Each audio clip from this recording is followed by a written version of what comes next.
Beautiful. So, good afternoon, hello, whatever time of day it might be, wherever you're tuning in from. It is so nice to see all of you and to connect with so many people in a virtual sense for our first webinar run by the Funeral Fix with a special guest who we'll introduce very soon. I don't know if it's too late to say Happy New Year, but I'm going to say it anyway. Happy New Year. Maybe it's Lunar New Year coming up as well. So happy Lunar New Year. A little bit of housekeeping. We have got everyone on mute. If you're on an iPhone, I believe you might have to manually do that. We will be recording today's session as well, purely so that we can send out this recording to everybody and those that registered but couldn't attend here live in person. We will also send out, which you guys will talk about a little bit later, a lot more in that email with some resources and some take-homes and things like that. Any questions or comments, we just ask that we leave them to the end, and we'll try and have at least 15 minutes. If we have more time for question and answers, we really hope we can. So we'll be hopefully sticking to a pretty tight time frame, and we'll try and cover as much as we can. And I'm in Sydney, which is in New South Wales, for those that don't know. But I'd just like to acknowledge the traditional owners of the land and where I am tuning in from, the Gadigal people of the Eora Nation. And it could acknowledge any traditional owners, any Aboriginal Torres Strait Islander people that may be joining us here today, and acknowledge any traditional owners that may, from where you may be tuning in from as well here today. For those that don't know me, I'm Oliver Thompson. I have been a funeral celebrant for a few years now, I think since 2019, and a marriage celebrant for 10 years this year, but also the creator or co-creator, I should say, of the Funeral Fix and co-owner of the Earn Collective with the amazing Yasmin. If you'd like to introduce yourself. Hi, everyone. Welcome. I'm Yaz, or Yasmin Trellope. I am the co-creator of the Funeral Fix with Ollie, as he said, as well as the owner of Rite of Passage Funerals up here on the Gold Coast. So I am a funeral planner and a funeral celebrant. And for those of you who may not know exactly what the Funeral Fix is, I just thought I'd take a moment to kind of give you a little bit of a brief overview. So the Funeral Fix provides comprehensive, accessible, and modern funeral training for people who really want to excel in the space of funeral celebrancy. And Ollie and I created the Funeral Fix in 2021 because we wanted to share invaluable knowledge and offer a transformative learning experience for people who, like us, are really dedicated to crafting modern and meaningful funeral ceremonies. It's now been 2.5 years, I think, since we launched the Funeral Fix, and we not only deliver online courses, which is how we started, including our flagship program, the Funeral Fix Online Funeral Celebrant Training, but we now also facilitate in-person events. We have one coming up here on the Gold Coast called Mortal Mingle, which we'll share more in the email, as well as our annual in-person extravaganza event, our Funeral Fix in person, which used to be the Funeral Fix Express, which is coming to Brisbane in June. And really the purpose of these in-person events is to foster a deeper connection and for us all to be able to get together and understand the nuances of the incredible work that we all do as funeral celebrants. We've now supported hundreds of people through their funeral celebrant journey, which is quite exciting when we really think about it. And we've also created a really supportive community, of which so many of you I see here on the call have already done our course. So it's so nice to see those familiar faces. And we're just so excited to have you all with us today in what is no doubt going to be a really wonderful deep dive into understanding grief. So that brings me to our very special guest, the remarkable Jo Lincoln. No doubt most of you have heard of Jo or connected with Jo through her work, but if you haven't or you're not familiar, Jo is the huge-hearted celebrant behind Big Love Death Care. She is a marriage celebrant as well, but she's also a compassionate grief counsellor at Griefline, among other places, and the author of this bad boy. Her book is This Normal? The tagline here is normalizing experiences in the early days of grief. And this book is a beautiful, deeply heartfelt piece of work that really explores the intricate landscapes of grief, and no doubt such an important resource for us as funeral celebrants, but our clients. And so thank you so much, Jo. It is so, so, so wonderful to have you here today. Thank you, darling. Thank you for those beautiful, kind words. Thank you. Lovely to be here. So I actually have read this, I think about 3 times from not necessarily from well, I think the first time was front to back, and then I kind of have just gone in and out with questions because the way that this book is written is it's kind of like what somebody who's grieving might think, and then it's kind of an answer. So is it like the funeral didn't go to plan, and that might be triggering some emotions, and there's kind of an explanation. So little things like that, and it's really easy to read, but so comprehensive. So thank you for that. Today with Joe, we're going to be covering topics: understanding grief, connecting with grieving hearts, how to navigate grief, and provide some tools for managing heavy emotions. Sometimes we, in the field of the funeral industry, whether you may be a funeral celebrant or a funeral arranger or both, or thinking about getting into the space, or perhaps you're just kind of interested in grief as a whole, there's going to be some really great tools and resources that we'll be able to share towards the end and further in the email, which we'll send to you after the session as well. So, Joe, would you like to just open up, introduce yourself, and tell us a little bit about your journey into the wonderful world of funeral celebrancy, and then how you got into grief support? I would love to do that. Hi, everybody. So I've been celebrating for 14 years now. This month is my 14th anniversary. And my first funeral arrived about 5 years into my celebrant career. A couple who I had married had a baby who died, and they asked me to do the funeral. That I could talk about that for about an hour, which I won't. That's a whole other story in itself. But the way in which I handled that and the energy and what happened within myself wasn't conducive to a long-lasting career. So I said no for quite some time when the requests kept arriving. And then I just knew I inevitably needed to enter this space because it kept calling me. So I got quite death obsessed, did lots of courses, learned from a lot of people, did a death doula course, learned under Zenith Virago, who most of you know, learned from Stephen Jenkinson, who some of you may know. He's the author of Die Wise. You should Google him. I did lots of courses and just got into the experience of funeral celebrancy. And over that time, people kept asking me questions about grief. And it kept surprising me that people didn't know. I grew up, luckily, very familiar with death and funerals and grief. It's a very natural space for me. So it kept surprising me at how death illiterate, our society is on a whole. So that led me then to immersing myself in more grief work and learning under David Kessler, learning through other people, reading, doing courses and workshops. And then the idea of the book just popped into my head, which I resisted for many, many years, and it's now out in the world. So that led me to volunteering with Griefline, and now moving into grief counselling. So amazing. That's it in a nutshell. It is amazing, and it's amazing how your journey has unfolded. And I think that's like so many of us, is it's like it is constantly learning and constantly evolving and realizing kind of where your interests lie.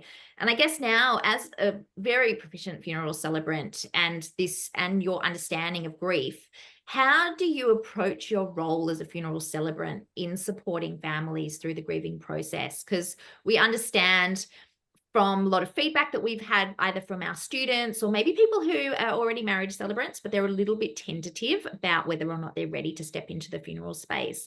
This is something that's really a big question for them, is how do we work with people experiencing grief? So can you just talk to that side of it in how you really support your families, knowing what you know now? Sure. And just touching on that for a moment, yes, it's okay for people not to be able to do this work. Yeah. It can be very, very intense work, and not everyone is able to do it, and that's okay. So if there are any celebrants here who are watching who aren't sure, and if it doesn't feel right, that's okay. It may not be your thing. So as I answer these questions, I just want you all to know that I do have notes. So if I'm getting a bit formal and reading, that's why I'm going a little bit weird. And just to clarify, when I refer to grief, I'm referring to grief as our internal responses to loss. When I refer to mourning, I'm referring to our external or shared experiences of loss, okay, and our expressions of our grief, just so that, in case you're not sure. Yeah, love that. So I approach my role as a funeral celebrant and as a grief worker, though, as remembering that this is what our role is. Our role when people engage us as a celebrant is as a ceremonialist, as a celebrant. And that, yes, all of our learning and our knowledge informs and enhances our work, absolutely 100%, but I am there as a ceremonialist with these people. I approach my role as a funeral celebrant guided by the knowledge of how vital and how important ceremony and ritual are in our grief, in our mourning, in our bereavement. So that just naturally informs everything that I do, because I know how vital it is. I approach my role also via the tenets of grief companioning. And if you haven't heard of that term before, I would encourage you all to Google it. Google Alan Wolfelt. He has written books on grief companioning. I would encourage you all to get the books. I don't get any kickbacks from this, but this is what I'm encouraging you to do. And grief companioning approaches our work with people that we are side by side. We're not the expert and they're not the person coming to us to save them, that we are open and curious and that they know the best about themselves and for their lives. So there's 11 tenets of grief companioning. I've got it stuck up on my wall, but all of you go and have a Google. So that is how I also enter my work with my people, that they are the experts on their lives and I am here working beside them for a very specific amount of time for a very specific reason. I approach my role with openness, with a curious heart, a curious mind. I love asking lots and lots of questions. And I approach my role with my goals in mind, which are to have my families feeling seen, feeling heard, feeling respected, and hoping to have their experiences validated and their grief witnessed. I approach my work with those things in mind. Yeah, so many good takeaways there, Jo. I think, it's such deeply profound work, and I think it's so important to have that structure around it.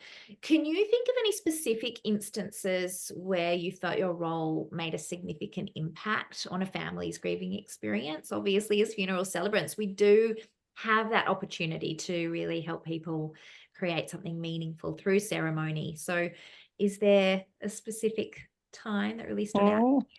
Yes. So this is the second service end of life ceremony that I ever did. And the story that I'm about to tell you highlights the difference that I was talking about between grief being an internal experience, internal responses, and then mourning, which is a shared external experience. So the matriarch and patriarch of a family had died. They were from the silent generation, so they didn't want their family spending money. They didn't want to waste money. As their family said, they were tight asses. So they left very strict instructions for no funeral. They wanted they wanted to save their family the hassle and the money. And I'm sure most of you are familiar as celebrants hearing this. It's a very common experience from that generation. 2 years after the matriarch and patriarch of this family died, the family contacted me. They were stuck. They were stuck in their grief. They were stuck in their lives. As a family, they just felt frozen and they could not move forward. So they were frozen by trying to honor their mother, father, grandmother, grandfather's wishes and being respectful of them, and also knowing that they were stuck as individuals and stuck as a family, and they knew that they needed to do something. They weren't sure what to do, so they contacted me. And so, of course, we created a ceremony.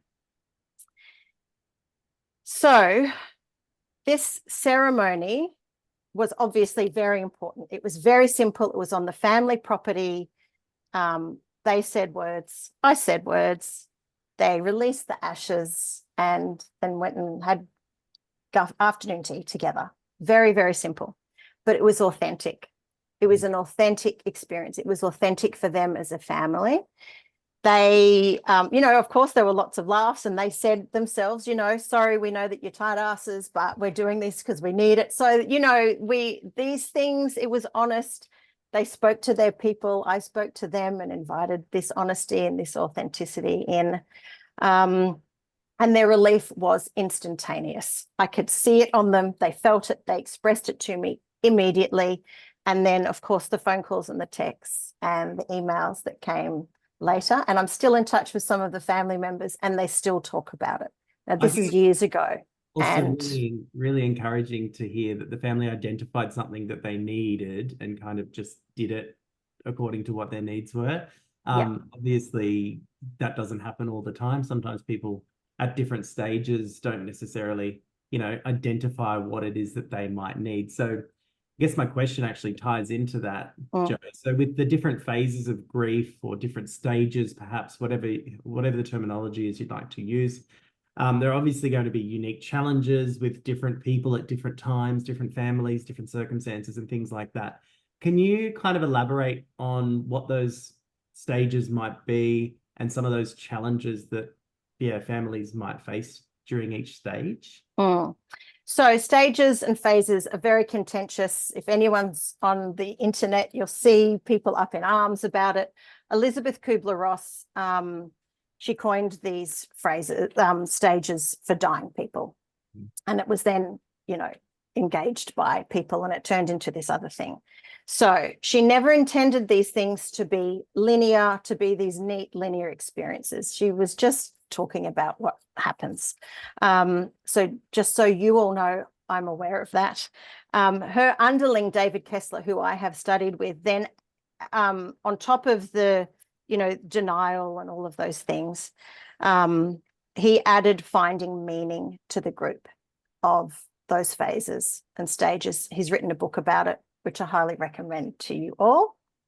So there are things like shock, denial, disbelief, anger, sadness, longing, bargaining, acceptance. There is such a huge array of things that happen for people. Each of those stages are uniquely difficult and challenging in their own way. Some people seem to very quickly move through one stage and get maybe stuck in another. You think that maybe you're through one stage, but you're back there. You might be back there on anniversaries. You may be back there at a stressful time in your life. None of this is linear. It is all just a continuous mess, really. However, these things we move through them. We don't get stuck in them if we do our grief work. And they're all impacted by our ability to express ourselves, our ability to feel the grief and go inwards.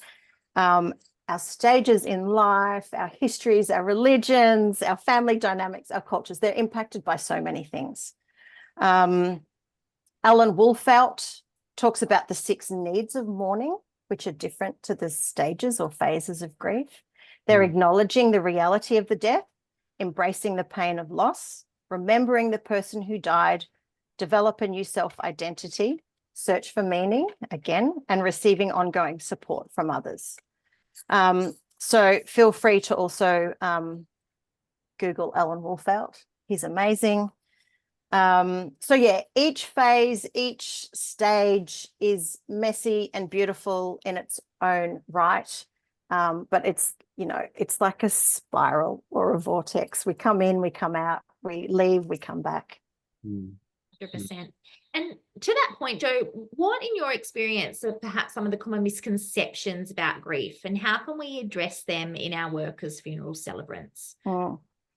So one that comes often to me, people are amazed at that grief doesn't move quickly. Some people believe that grief is just a thing that comes to us and we deal with it and package it up neatly and then we send it on its way. So people are surprised that once grief comes to you, it is your lifelong companion. It doesn't come and leave you. It's yours. It's your friend. I once had a woman say to me on a Wednesday, Joe, the funeral was on Monday and I thought I'd be feeling better by now. And she was honestly confused and genuinely bewildered by the fact that she wasn't moving forward in her life in those few days. So that's one of the things. Another one is the physical experience of grief. So vomiting, diarrhea, lack of sleep, restlessness, medical conditions flaring up, existing medical conditions flaring up. They're surprised by the grief fog, by our grief brain, at what their nervous system is doing. In response, our nervous systems can get overloaded, especially if trauma is attached to the grief. So we can get stuck in our fight, flight, freeze or fawn phases. And when our nervous systems are upset, our old hurts and our old traumas rise again, just to add to the gloriousness of what people are experiencing. And this is one of the reasons that family dysfunction is exacerbated during this time. And I know everyone who's done a funeral, all of you know what I'm talking about. So that adds another layer to it, but there is a physiological, this isn't just emotional, there's a physiological reason why people are responding the way that they are. I actually have a little bit of an example. A few weeks ago, I actually called Ollie. Ollie and I often call each other after ceremonies, and we had a quick debrief. I had a very sad ceremony for a young mum who had died, and her mother was distraught. There was substance abuse in the family as well, and I had been given a heads up by the girl who died. Her partner said, just watch out for, Sam's mum.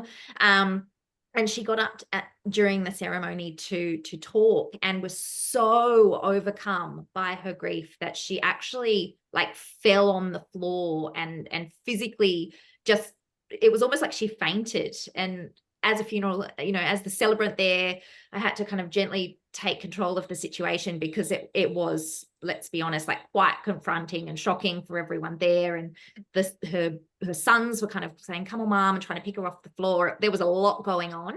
But seeing someone so physically overcome by their grief, it was quite overwhelming. So lots of different dynamics there for all of us as funeral celebrants to kind of navigate when it manifests, not just emotionally, but physically as well.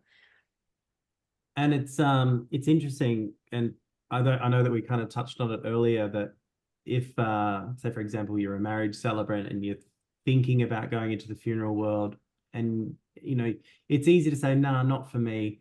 And sure, respectfully, that's totally up to you, but it can be hard sometimes to come out of your comfort zone and actually make that decision to get into the space and I guess experience the reward of working with families that are in their most troubling and vulnerable states and things like that. And we do hear from a lot of people, regardless of what, I guess, area they work in, but marriage celebrants tend to have great skill sets for ceremony, obviously, particularly funeral ceremonies or funeral as a funeral celebrant. I guess, but some of the apprehension might be around, well, I can do weddings because it's happy, and I'm dealing with, clients that are planning a big day and things like that. I guess question for you, Joe, is how would you possibly, how do you guide a family through planning and conducting a funeral ceremony, knowing that there is grief there? And maybe did you experience that when you first, that apprehension when you first started going into that area? Yeah, absolutely. My apprehension was in my own boundaries and my belief systems and me over servicing people. So as I mentioned before, I grew up in a religious setting. So I grew up very comfortable with ceremony, with ritual, with funerals. They were just a natural part of my life. I grew up with death. It was never anything that was scary for me. So for me personally, being in that space wasn't confronting. It was all about my personal boundaries and professional boundaries. But for other people, yes, you have to get comfortable with being in dark places and being in the muck and the mud with people. Or some people would say, I'm sitting next to you while you're in your mud pit. I don't go in there with you. But that's all, about boundaries and your beliefs about what compassion is and sympathy and all of those things. But yeah, sometimes the energy of hundreds of grieving people coming at you can almost literally knock you off your chair. It's a thing. So that comes from just doing the work, being in those experiences, being able to sit in it, being able to witness grief without trying to fix it or change it, just being in the experience with people. And it gets easier and you get better at it, of course, the more that you do it. Yeah, definitely. I think understanding what it is, how it works, how it might affect people. But I think boundaries is something that's really important that you touched on there, which I'm actually going to talk about in a little bit. I don't know if I answered the rest of your question. I don't know. I was satisfied. Oh, okay. Yes. Hopefully everyone else is too. And my next question does dive a little bit deeper into that. What strategies do you personally employ to support and guide your families through planning the ceremony? So that probably dives a little bit deeper on Ollie's question anyway. Yeah, okay. So I don't have a very practical list of strategies, but I'm just going to tell you where I come from, and this may be of benefit to people. So my strategies are to remember that grief can be awful and terrible, but not all the time. Not every family is distraught or in a terrible, terrible space when their person dies. My other strategies are being very open and keen to hear stories and deep listening. Deep listening. My strategies are curiosity. My strategies are to not have preconceived notions of what this family needs from me or what I am there to offer them. I don't know what I'm walking into. I don't know what I have to offer these people until I've been open enough to allow them to share themselves with me. Then my plan starts to get formulated. I trust them as the experts of their lives. What are my other strategies? Yeah, that's kind of it. So yeah, they're not specific, do this, do that. They're more about what do I believe? What are my beliefs in working with these people about myself and about them and what I have to offer them? But you also touched on, I guess, having that conversation and asking those questions to lead you to the point that helps you and helps them, I guess, guide and conduct the ceremony. So that's key. Yeah, and we have a lot of information about that in the course as well. We talk a lot about active listening and asking those right questions, because it is so important to ask those questions to the families in order for us to be able to write and conduct beautiful ceremonies. And obviously, Jo, we've worked together many times, and I think you also just come in with so much heart. Like, you're just all heart. I love your ceremony so much. You're like a beautiful warm hug, which is obviously unique to you, but I think just working on your own unique skill set for all of you, like we all have our superpower, and whatever that warmth and love that we can bring, and whatever that looks like, I think is like the magic sauce that we can bring to the ceremonies. So are there any specific like language or terminology considerations when discussing grief? And how can we ensure our communication is like sensitive for the families that we help?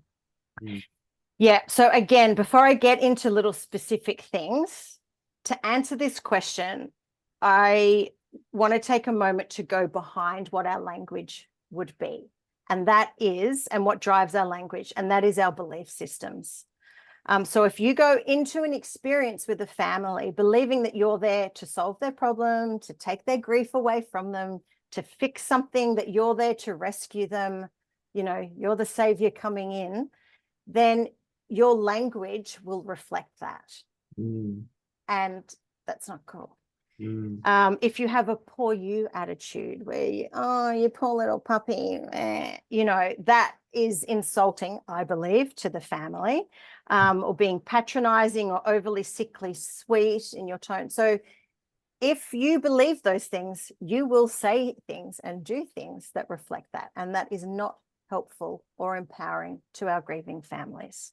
So now to the little nitty gritties, just be natural. Remove your judgment. Remove judgment. Remove, like I said before, any preconceived notions that you have. Remove your judgment. Remember that everyone grieves differently.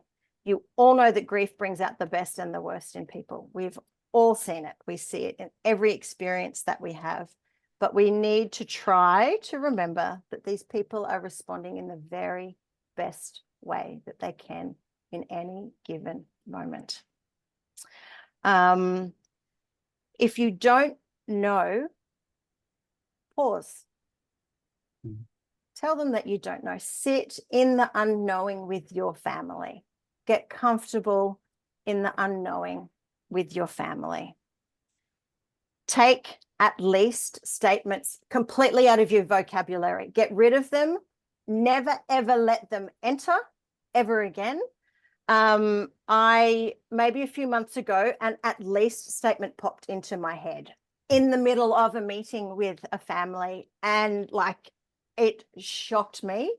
And I banished it. Just give an example of what. Yeah. So, a baby dies. Oh, well, at least you're young enough to have another baby. I would never say that, but this is what people hear. My at least statement was nowhere near that severe, but it's still popped up. So it's sitting in there somewhere. At least you're young, you can get married again. At least your grandmother lived till she was 99. At least blah, blah, blah. Get rid of at least statements. Do not let them enter. If the family or the chief mourners, if the person says an at least statement themselves, great for them, and back them up with it. But do not put your at least statement on their grief table. Get comfortable with silence and space. And this is something that I learned through Grief Line. On the telephone with people, we're not able to read energy, faces, anything. Get comfortable with silence. And in that silence, your people will generally find their answers and their needs if we don't fill that space for them. So we kind of touched on sort of when you go to talk to a family, it might be the first time. We kind of in the course go through a list of potential questions that might be asked, and the art of active listening and things like that. But how do you in your ceremony meetings, I guess, tailor them so that you're able to meet unique needs for the people that might be there, and their preferences, especially when they might be grieving differently? So everyone's got their questions. I'm sure you all have your funeral celebrant questionnaire, and that's great. So I'm going to put that to the side for the moment. With your questions and me going into work with the family and meeting their unique needs, I just meet them where they are. So again, I know what I need. I don't get my questionnaire out hardly anymore. I know what I need when I'm with a family. So I don't even open my book or get the paper out. I just sit and meet them. And in that space, I will quite quickly see and feel what they need, because the space is there. I'm not rushing in to get things done and to write things and to fill a need. I'm just sitting there in the spaciousness with them. And then ask them what they need from the ceremony. What do you need from this time? What is the deepest purpose of this ceremony? What are your highest needs? What do you all need from this experience? What does your community maybe need? And how do we marry that and balance that with what the person has left for their wishes? And then knowing what we know about ceremony and how healing it can be and how wonderful it can be and transformative, how do we then gently work with them to create a ceremony that meets those needs? Yeah, so I know we need the details of the event, like we get that, and then we just lay that all to the side and then wait for the gold to come. I know if I don't have my gold nugget, and I will continue, I'll say to the families, I don't have my essence yet of what I need for this ceremony. Are you comfortable with me asking you some more questions? Or maybe I'll call them later because they're probably really tired. I know now when I have my gold nugget to then go and create a ceremony. Yeah. There's a really good question that's come in from Sarah, which I think you've kind of answered there, but Sarah, we'll go into that in a little bit, if that's all right, because I think it's a really good question. I have another little question before we jump into the Q&A. Obviously, dealing with grieving families from a professional point of view, we're offering empathetic support, but we're also maintaining our own emotional well-being, like you said, setting boundaries. So I guess for you, how do you find it works to strike that balance between that? So this has been my biggest lesson in this work. And just to sum it up, I remember that this is their story. This is not my grief. This is not my person. This is not my story. And I do these people a disservice, and I find it disrespectful. And I have done this in the past, that I have believed that I could actually help them take their grief away. It's embarrassing now thinking about it, but that's where I was. I honestly believed that was what I was supposed to be doing. So for the boundaries for me, remembering that we are there to be of service to these people. We are their servants in this experience. Being responsible for ourselves, doing our own grief work, being responsible for our own well-being, not being martyrs, and remembering that we are accompanying this family for a very short, very special, very sacred time in their lives, and then we're gone. Yeah. And self-care is obviously so important in what we do. And we talk a lot about it in the Funeral Fix because it is so crucial in terms of being able to sustain yourself and be able to come home and still be, a person at the end of the day, or be able to be professional the next day on the next family, with the next family you might be working with, and so on. There's an example I just wanted to quickly share. Quite recently, someone's partner had died, and I facilitated the ceremony, and we had a really lovely ceremony. It was beautiful, and I had a really nice connection with them from a professional point of view. It was a week later, and I got a text message from the partner, and they'd said, "Can't believe it's been a week already. I'm feeling so much of this and that," and they were showing real signs of I guess, grief and reaching out. And I guess this person was struggling to find someone that they might have been able to reach out to and communicate with. And like you said, our role is to be able to service our clients, our families. And the best thing that I thought I could do for them was say, do you have someone that you can speak to at this time? And I gave them Grief Line's details, and they were so, so appreciative.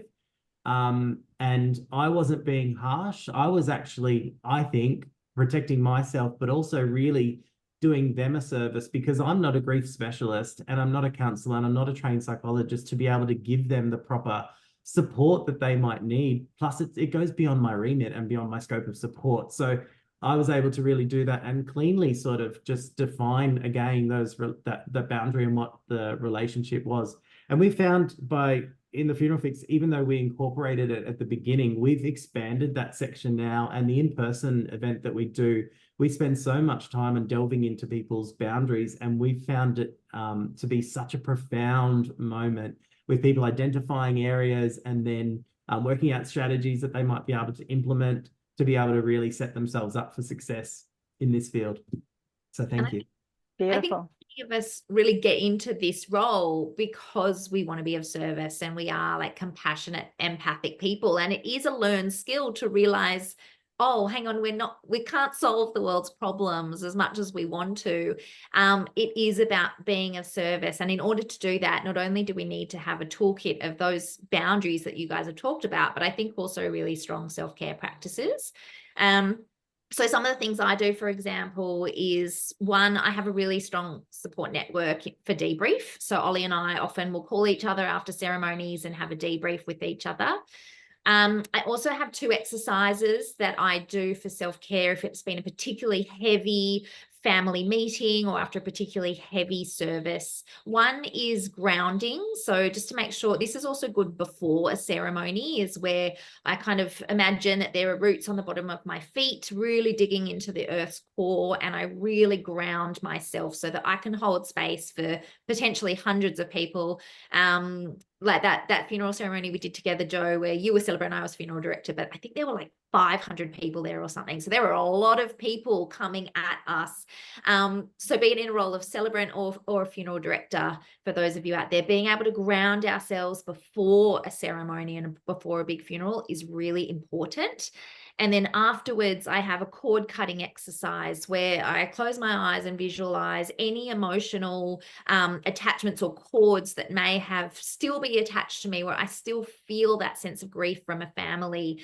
And I just visualize having like a pair of gold scissors and cutting all those cords and then releasing them up with love and light and the very best intention for that person, but making sure that I'm no longer holding on to any of the grief that I may have accumulated through my experience and my short time with them, so that I can then go on and help another family and not carry that with me, because it's so important that we're able to look after ourselves as much as our families. So do you have any kind of self-care rituals or practices that you can share briefly before we get into the Q&A that people can add to their toolbox?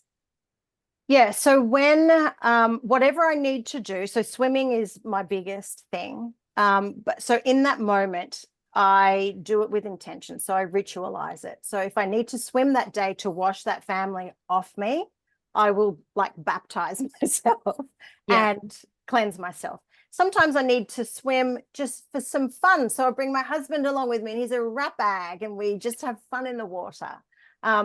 So whatever I choose to do, earthing or grounding, I go for walks in my bare feet. So whatever I feel that I need in that moment, I ritualize it, which means I do it with intention. And that's it. It can be a million things. But I also regularly do my own grief work. We have to tend to our own grief. However, we're going to do that with someone else, by ourselves, but we need to tend to our own grief. One of the first topics actually that we talk about in the Funeral Fix is dealing with your own thoughts on mortality, and the feedback's been really great and quite transformational for a lot of people that maybe didn't even realize that they might have had some barriers there or some blockages there. But yeah, that's really great advice. You're a wealth of knowledge and experience, Joe, and 45 minutes to an hour with you is simply not enough. We might see you at our in-person event in Brisbane. That'd be great.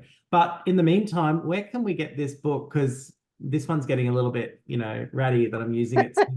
So where can I get a new one? You can go to my website, which is bigloveceremonies.com.au, and you can order it on my website. And we'll include that link into the email with the recording for everyone, as well as some of the names of the authors and resources that Joe's already spoken about. Yeah. So if you've registered, which you all have because you're here, we will send that out probably tomorrow, depending on when Zoom does the recording. So just like clockwork, we had promised some Q&A, and there's been some great questions that have come through. Lisa, we see your hand. Thank you. We'll just go into Sarah had asked, do people give you useful answers to what do you need from this ceremony? And because sometimes, do they know what they need? And that was when you were talking about some of the questions that you ask in the meetings with the families. Yeah, sometimes they may not know what they need. So I might just give them some suggestions, because a lot of the time people look at me and think and say, what do you mean? This is a funeral.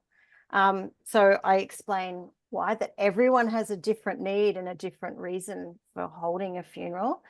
And if it's one thing, whatever it is that they tell me, I write that down, and then I frame the service on the day with their words. I'm telling people that this is why we are there.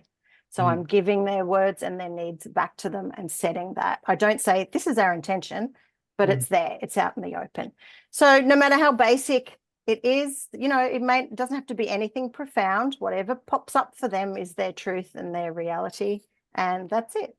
And that's why those open-ended questions are so beneficial, and also managing those expectations or understanding what their expectations might be as well. Thank you. Hopefully that answers your question, Sarah. Kirk had asked, what is your best piece of advice to a new funeral celebrant? Do you feel you can be an authentic funeral celebrant if you have not had personal experience with grief? Oh God, Kirk, that's a really good one. And I was thinking about that on my way home from a meeting today. So as a marriage celebrant, can you be a marriage celebrant without being married? I'm not married. Yeah, exactly. I know Kurt was for a while before he got married. Can you be a wonderful midwife without birthing? Can, you know, are you in a space where you can be compassionate and sympathetic to people who are in that grief space? So whether you've had really profound death, grief experiences in your life or not, we all know grief. We've all broken up or had our hearts broken. We're all grieving the state of the world with war, with famine, with the environment. We all have grief. If someone hasn't, show me who you are, because I'd love to see what your life's been like. But we all grieve. I grieve every day as a mother. Every time my child moves into the next phase of their life, I'm so happy and grieving the past thing. I'm a very griefy person. So yes, yeah, if you can tap into your humanity and your compassion and your ability to connect with people, see them, witness their grief. Yeah. Yes. I definitely second that, Joe. And I think also, like, as we've kind of touched on today, our role is to be of service to our clients in this role. And we're not actually there to take on their grief or to experience any of their grief. So I think not having experience with grief, even though I'm sure you have, Kirk, in some capacity, I'm sure there's an inner child in there who is grieving, then it's just about bringing that compassion and that sense of service, and which no doubt you absolutely can do. So one of the sorry, we'll go Lisa next, and then there's a few coming through in the chat. So just a reminder, you're welcome to put questions in the chat or just raise your Zoom hand or your physical hand. Lisa, hi. Hi, everyone. Hi, Joe. Love your work. Hi, darling. Hi. I'm curious to know, and everybody's thoughts of, when you talk about ritual and the importance of funeral, and then you held a memorial for that family, is there a difference with having a funeral and a memorial and the body present? From a grief processing perspective, do you mean, Yes, darling? yes. Yeah. In my experience, it is just as profound and just as healing to have the body there or not have the body there. It's with my families, it has made zero. Even some of my families don't have the ashes there. There's nothing. There's no body. There's nothing. And the act of, because the need for the mourning is to express the internal grief in community, whether that community is family or whatever. So the need is a public supportive expression of grief, whether the body's there or not. Yeah. And I've had some of my most profound funeral services have been memorials, my most memorable ones, my deepest ones without the body present. I think it also depends on the family's wishes. If that body is a part of the ritual, if it is an open casket, you can also have funerals with the casket present that are soulless, of which none of us would be creating. But, I think it's not so much about whether the body's present, it's how that moment is ceremonialized and how everyone in that space is really brought together to honor what they're feeling. and how we facilitate that. Really good question. Sandy has asked, I would love you to elaborate or give examples of essence or golden nuggets. Oh, okay. Oh God, how do I explain this? So, Sandy, I don't know where you are. Can I just ask if you're a marriage celebrant? It will just inform what I'm answering, how I'm answering. Oh, can you? Is that a yes? Is that a I yes? can hear you. Yes, we can hear Yeah. you. Okay. Okay. So, for the marriage celebrants out there, you will probably know you get to a point with your couple where you feel that you've got them and you've got the thing that you need, like the direction. Okay. So in my marriage celebrancy work, I will meet with my couple and have the initial conversation. And I think I know where we're going to go. We're going down this road. Then when I send them their other deeper questionnaires separately and the answers come back to me, I might be going down a different road because they've given me their responses have created something that feels very different. Mhm. So with my families, I don't even know how to explain it for my funerals. I don't know how to explain this. I don't know how to answer it. I think, but is it like the heart and soul of what the ceremony is kind of Yeah, yes. like? Yes. Centered? Do I feel that I've grasped the dead person, their essence of who they are or were? And then have I grasped the essence of what this family needs from me and from this experience? And this sounds a bit woo-woo-ish, but it's just how I work. And it's just a sense of knowing and a space of knowing.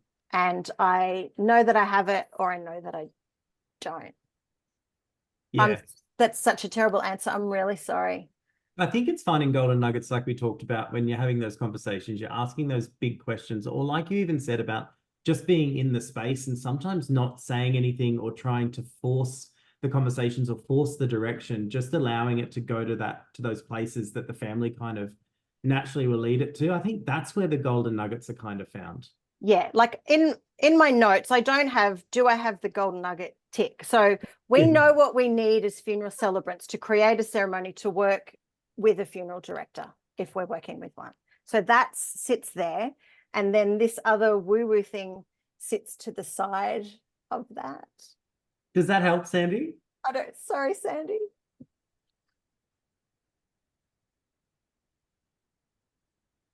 I don't I know can't if hear her. mic is working, Sandy, but hopefully that helped. Sandy, email me or call me. Courtney had a question, and then we'll go to you and Thea next. Courtney love to know more about what our own grief work might entail, because you touched on that earlier. So one example, when I was learning under Zenith, one day with her, I was overwhelmed with grief for my nephew who had died 25 years earlier as a baby. It just popped up. So I moved myself to the back of the room and let myself cry and quietly just tended to my grief and let that experience do its thing with me, and then rejoined. Last year, my grandfather died almost 30 years ago. And last year, after seeing some photos of him in my second cousin's home, I was hit by the biggest grief bomb of my life. It annihilated me. So I knew what it needed from me. I knew what I needed from that experience, which was to take myself to bed and not be counseled or hugged or loved by anyone. I just needed to experience that and tend to it like it was a little puppy and love it and send it on its way. So in the morning it had gone. But, tapping into, like I was saying before, if you don't have huge experiences of death loss in your life, tapping into your grief. I did a grief circle with Wendy Haynes last night, and it surprised me when all of this grief from my year last year came up, which was one of the most difficult years of my life. And all of this grief from what I had experienced popped up. it's all in there. Sometimes it may take us a long time or some really conscious effort to tap into it, but our grief needs to be tended to. And if we're not tending to our own, how are we assisting others in tending to theirs? I hope that helps. Yeah, that was beautiful, Joy. Thank you for sharing. All right. Anthea's got a question, and then we've got another question, and then Catherine Booth is going to give us an example of a golden nugget, and then we'll be pretty close to wrapping up the session. So, hi, Anthea. I can't hear you. You have to unmute them all.